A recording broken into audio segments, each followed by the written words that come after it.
नमस्कार, मैं सुमन सौरभ हूं और आप लाइव सिटीज देख रहे हैं। देश भर में बुलडोजर का एक अलग ट्रेंड सा चल पड़ा है। सत्ता पक्ष हो विपक्ष हो अपने स्वागत के लिए और अपने सत्ता की धमक दिखाने के लिए बुलडोजर का प्रयोग करते हैं। और ऐसे में हमने देखा कि यूपी के सीएम योगी आदित्यनाथ कैसे बुलडोजर बाबा के नाम से प्रसिद्ध हो गए हैं देश भर में। लेकिन अब खबर बिहार से है। आपको बता दें कि चुनाव से पहले बिहार में सीएम नीतीश कुमार के कार्यालय पर बुलडोजर चल सकता है और ये खबर पक्की है। आपको बता दें कि इस वक्त हम सीएम सचिवालय के ठीक बाहर में मौजूद हैं। हमारे पीछे आप सीएम सचिवालय देख रहे होंगे और ये क्लॉक टावर देख रहे होंगे। आपको बता दें कि बिहार में चुनाव को लेकर के सहमत का खेल लगातार जारी है। सत्ता पक्ष हो विपक्ष सभी अपने चुनावी रणनीति को सफल करने के कोशिश में लगे हुए हैं और सभी अपने अपने वोटरों को रिझाने में लगे हुए हैं। ऐसे में ये खबर आ रही है कि अब चुनाव से बिहार विधानसभा चुनाव से ठीक पहले सीएम के कार्यालय यानी कि सीएम नीतीश कुमार के कार्यालय पर बुलडोजर चल सकता है। और ये खबर ऐसे नहीं आई है, ये खबर के पीछे एक बहुत बड़ी वजह है और वजह है पटना का एयरपोर्ट। जी हाँ, आप सही समझ रहे हैं। आपको बता दें कि देश भर में हमने देखा कि कैसे अहमदाबाद में जो विमान हादसा हुआ उसके बाद पूरा देश शोकाकुल हो गया और इसके बाद पटना एयरपोर्ट का जो रनवे है उसको लेकर के भी सवाल खड़े होने शुरू हो गए।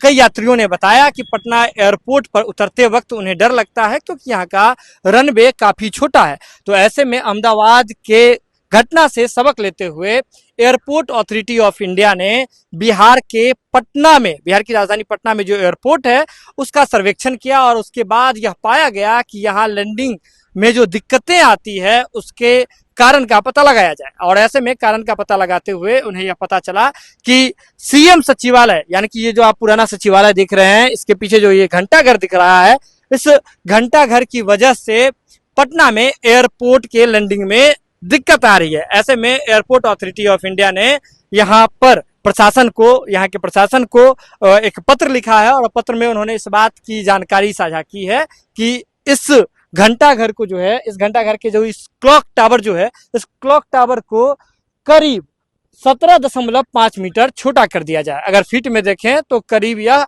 51 फीट के आसपास बैठता है। 51 फीट छोटे करने की मांग हो रही है।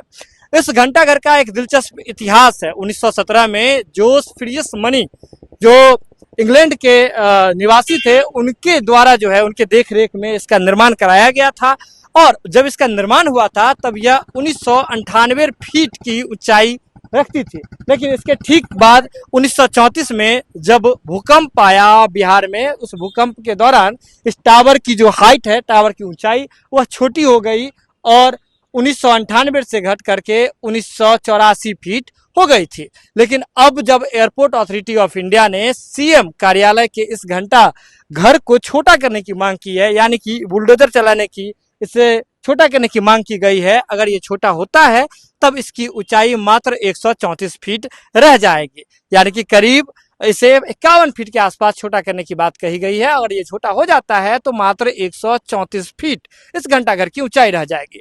तो एक बड़ी बात यह है कि अगर विमान हादसों से सबक लेते हुए सरकार इस पर ध्यान देती है, पटना रनवे इस सचिवालय के ठीक बगल में है, मुश्किल से 1 किलोमीटर भी यहाँ से नहीं होगा। आप वीडियो में देख रहे होंगे कि कई बार विमान वो यहाँ से सामने से गुजरती है।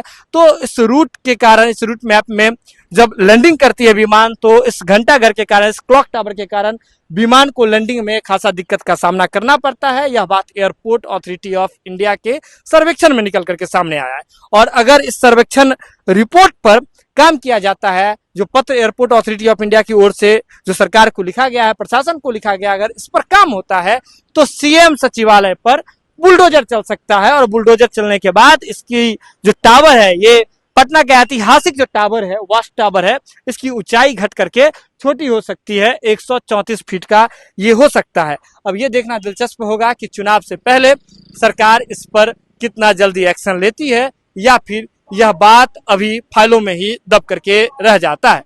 लाइव सिटीज के लिए पटना से सुमन सौरभ की रिपोर्ट।